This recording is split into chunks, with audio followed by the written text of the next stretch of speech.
That's, I think, the question we have to ask American women. Why aren't you punishing these men? Why aren't you taking their jobs and making them unemployed? Why are you going to allow Rick Scott to get reelected? Why are you allowing Greg Abbott to stay in power? Why will you probably vote for Ted Cruz? Women. Yeah. And this is, I have to be honest, white women have to ask themselves this question, right? Because up to now, white women voters have not punished the men who hurt them. And so this is their chance to do it. And if they do it, we'll have our first female president. And welcome back. You're listening to Hysteria, the podcast for people who need a little joy these last 2 weeks. Speaking of, today joining us for news, we have MSNBC correspondent and host of The Readout, Joy Reid. She's an award-winning political analyst, a New York Times bestselling author, and will be part of MSNBC's Decision 2024 special programming on November 5th. We are less than 2 weeks away from the election, so we wanted to put our heads together to make sense of everything that's going on, representing in her New York Yankees cap. Joy Reid, welcome to Hysteria. How you doing? It's so great to be here. And yes, I had to rep for the Yankees because, I'm from New York. Yes. We're in LA. I used to live walking distance from Dodger Stadium, and it is, how LA is it of me that when I saw your hat, I was like, oh, traffic is going to be so bad on Friday. 100%. Actually accurate. Like the metro was like, why don't you try walking from the Chinatown metro station? It's like 1.5 miles, and it's like not okay at night to walk that way because it's not lit and coyotes rule those streets. Like, no. Yeah, it's going to be bad, the traffic, but, go baseball. The coyote thing is real. I was actually having dinner last night with a good friend of mine who lives in LA, and she told me the most harrowing coyote story ever. I mean, literally, she was walking home from a restaurant or something, and the coyotes were out, like, also strolling, and she and her friend literally flagged down a car. Luckily, there were 2 women in it. They were like, get in the car quickly. You can't walk that way. The coyotes are there. I was like, oh, my God. Yeah, that had to be on the East Coast sometimes, even though I love LA. Oh, my God. Yeah, they're not afraid of people.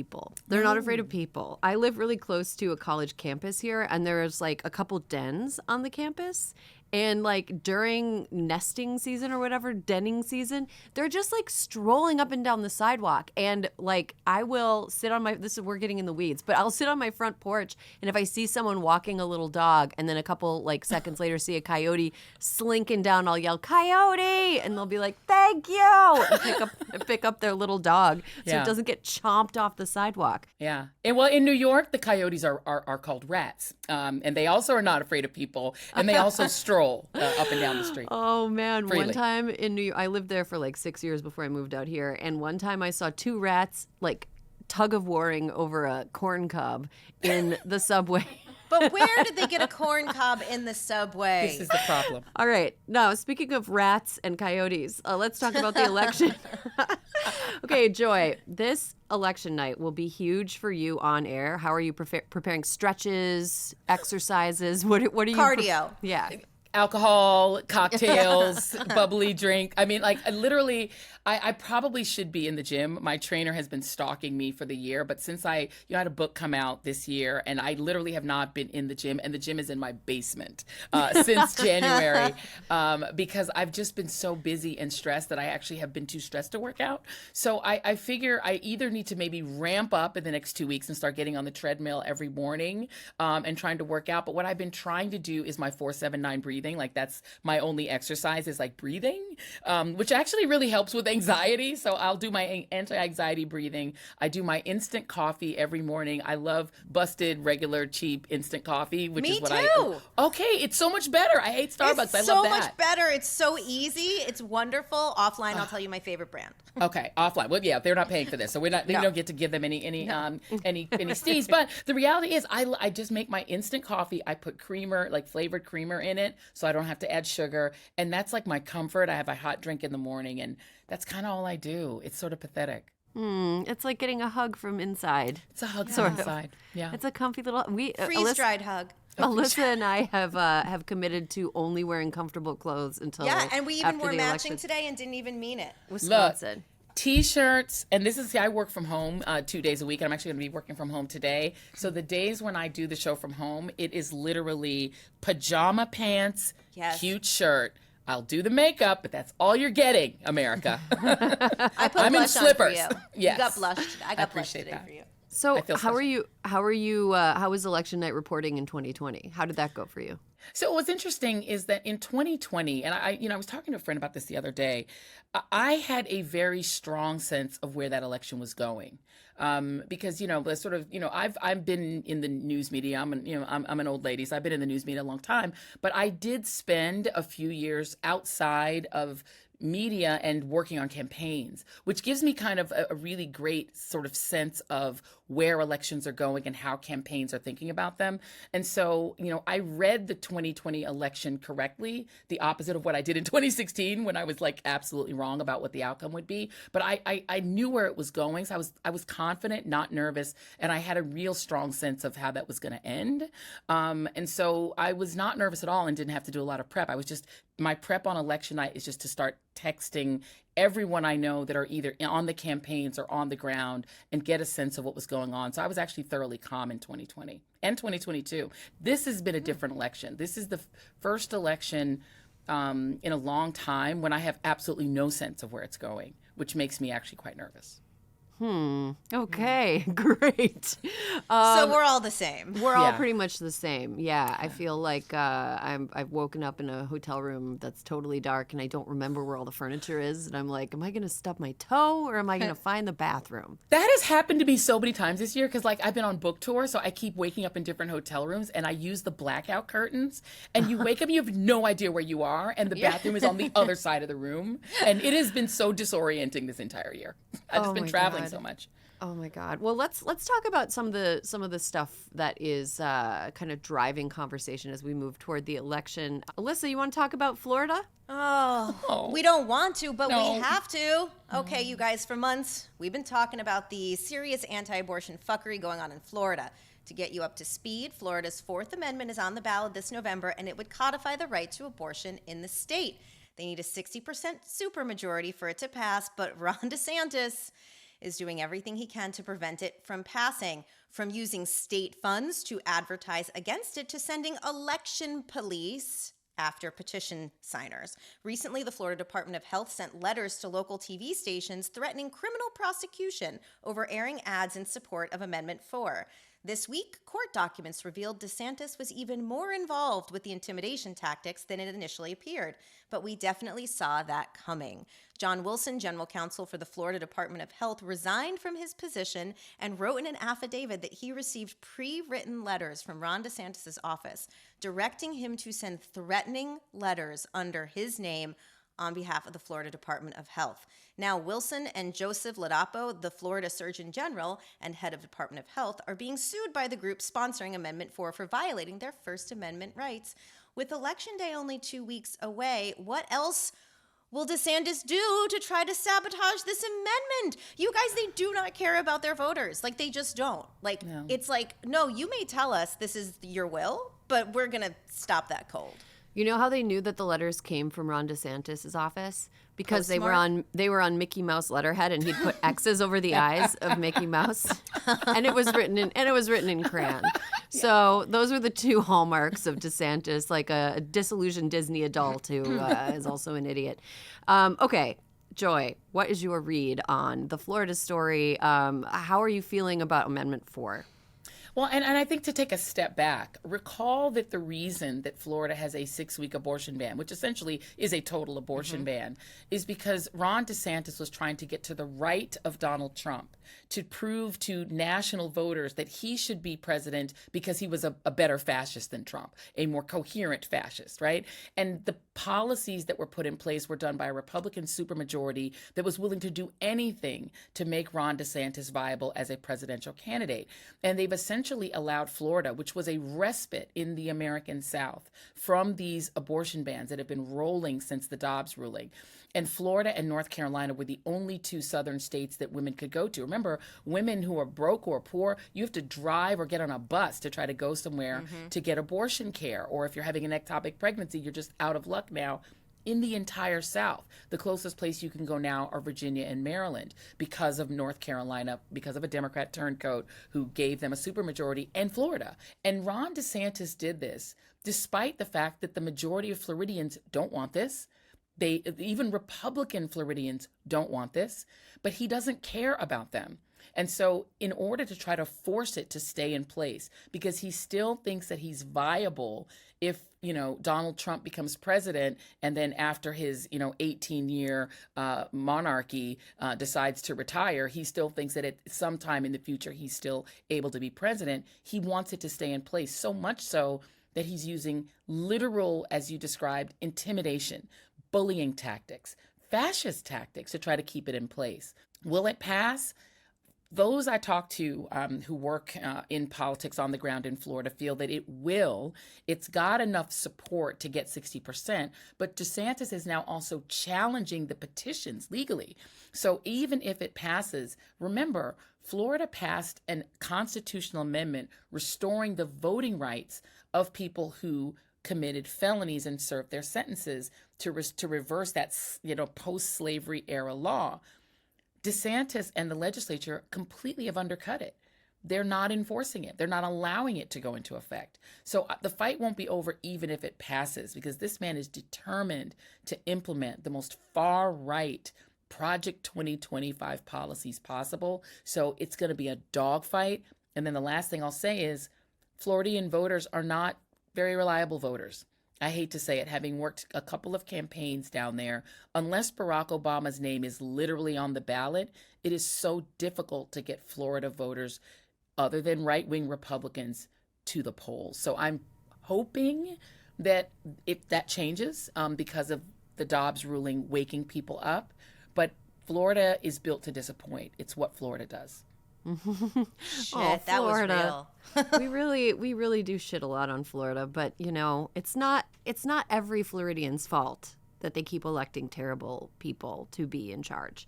Yeah, that is kind of that's a grim read, but it's interesting that DeSantis has been challenging this and fighting tooth and nail against this restoring felons voting rights when Donald Trump is a felon now. So it's kind of like he's giving him a bribe, by the way. And needs to vote in Florida. Yeah, and he gets to. So because the governor has so much say in restoring your voting rights, he's already restored Donald Trump's ability to vote in Florida. So Trump, a felon, can absolutely vote in Florida.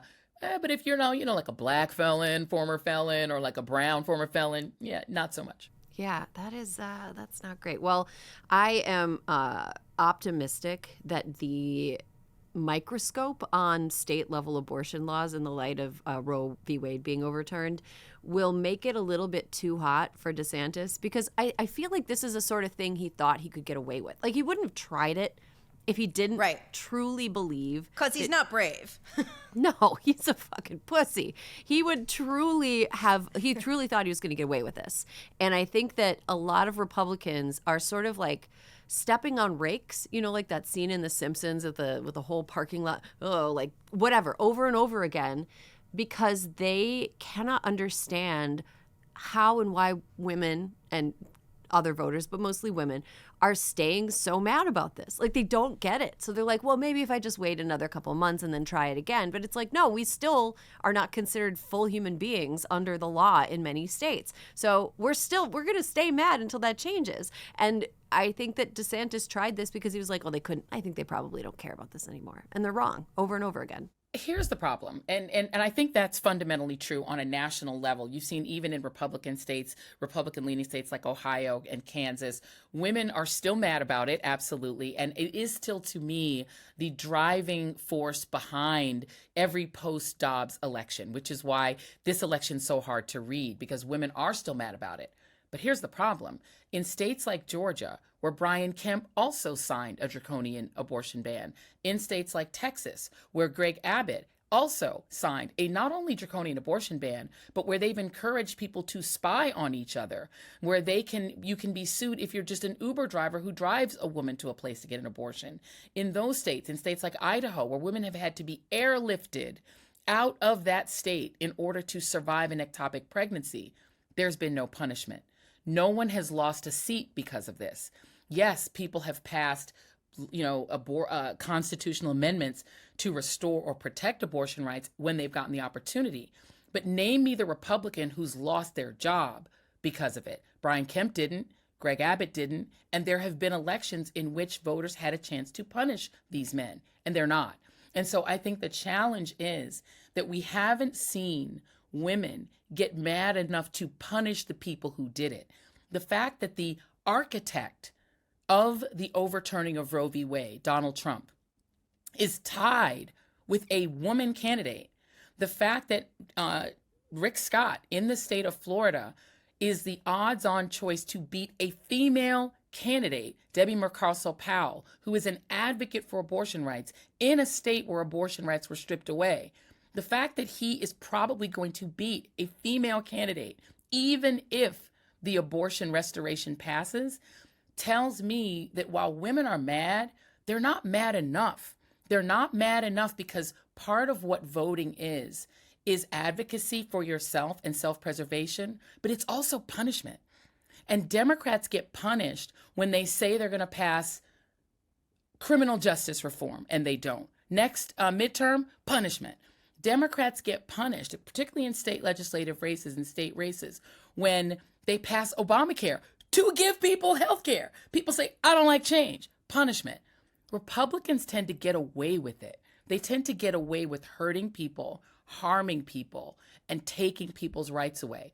That's, I think, the question we have to ask American women. Why aren't you punishing these men? Why aren't you taking their jobs and making them unemployed? Why are you going to allow Rick Scott to get reelected? Why are you allowing Greg Abbott to stay in power? Why will you probably vote for Ted Cruz? Women. Yeah. And this is, I have to be honest, white women have to ask themselves this question, right? Because Black women are going to do the thing.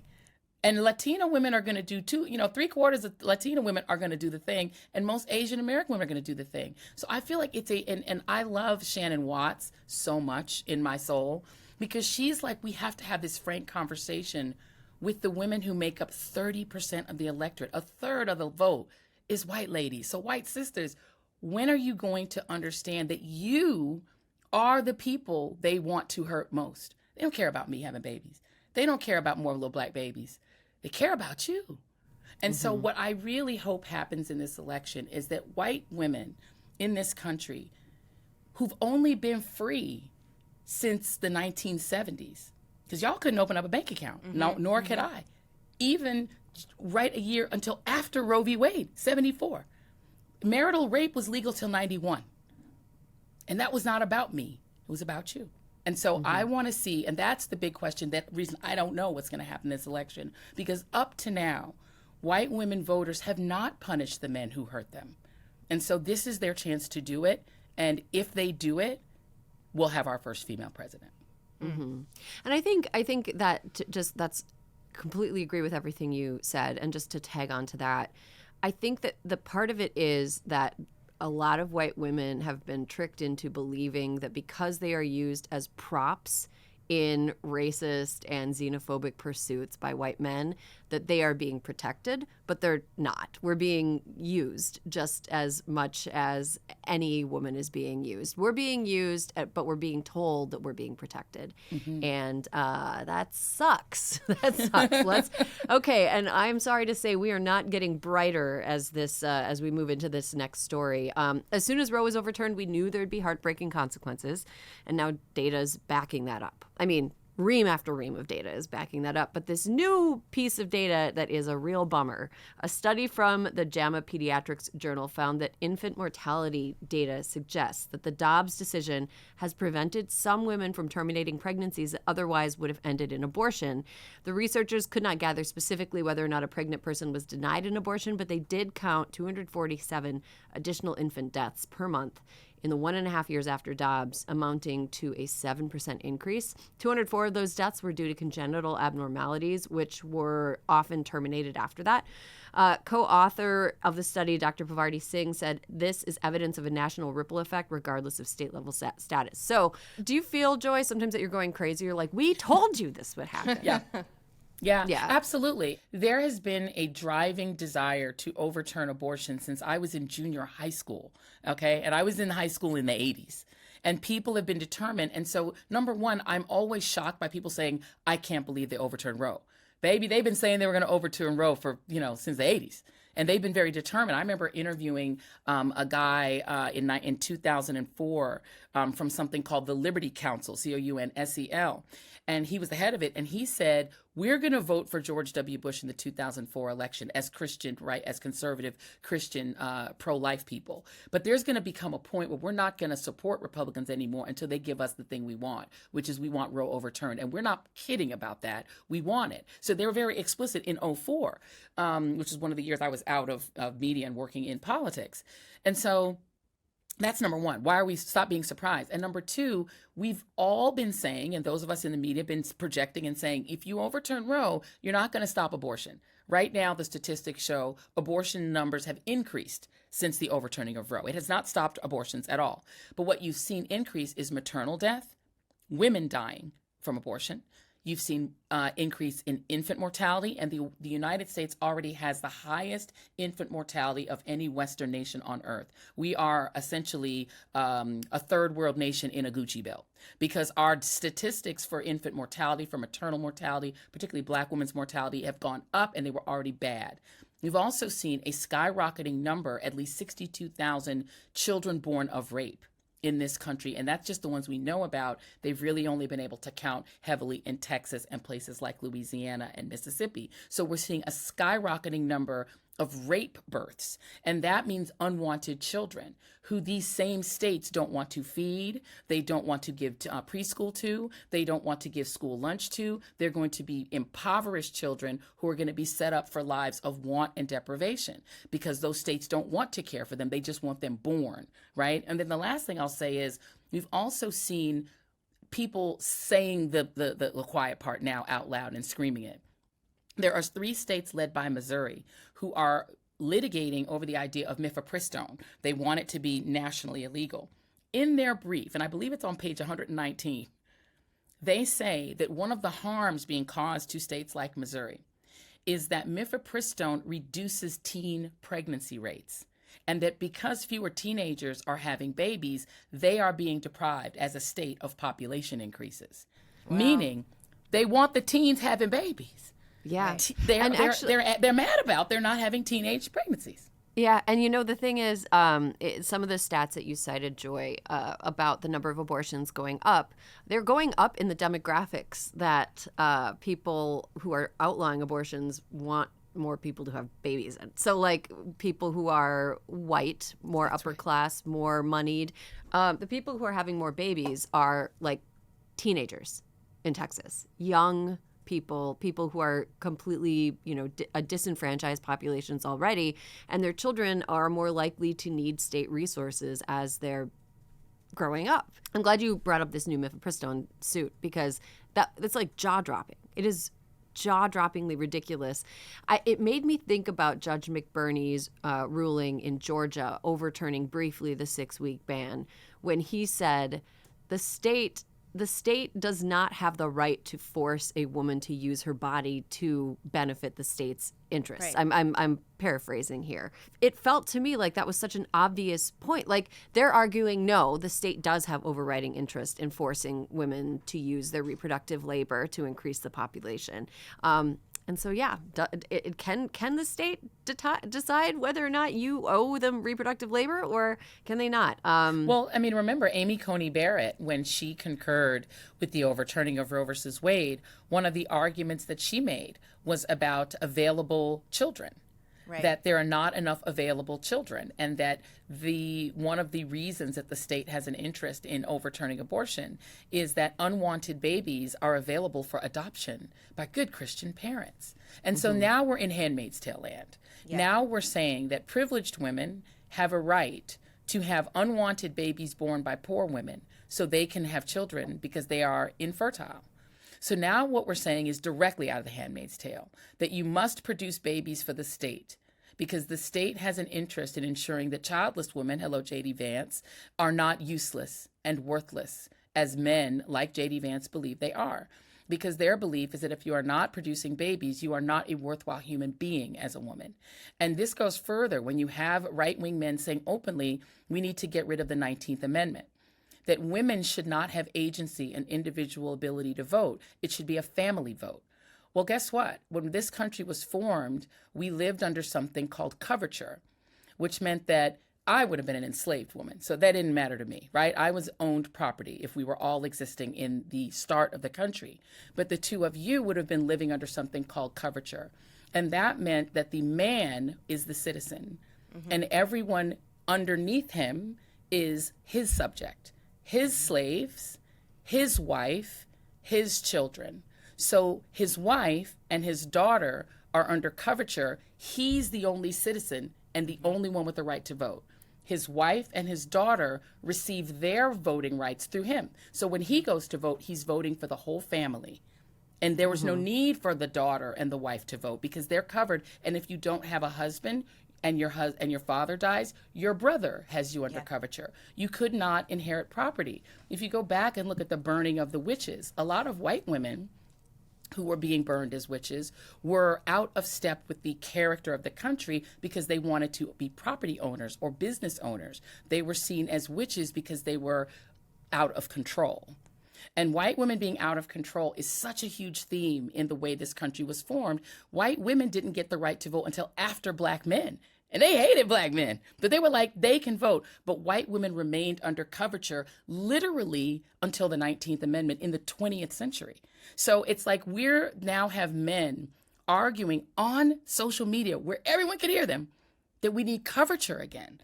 And that is the stakes. The stakes are coverture of white women and black women and brown women and Asian women no longer being citizens, but merely incubators for the progeny of women who cannot give birth on their own or workers for companies who need manual labor. If, coverture was still existing and the members of our family had to nominate who we're going to vote for, Elmo would be the one that got all of our votes because two kids, I'm not going to cast my vote for Elmo, but both of the girls are going to pick Elmo, I think. And yeah, it's just not going to fly.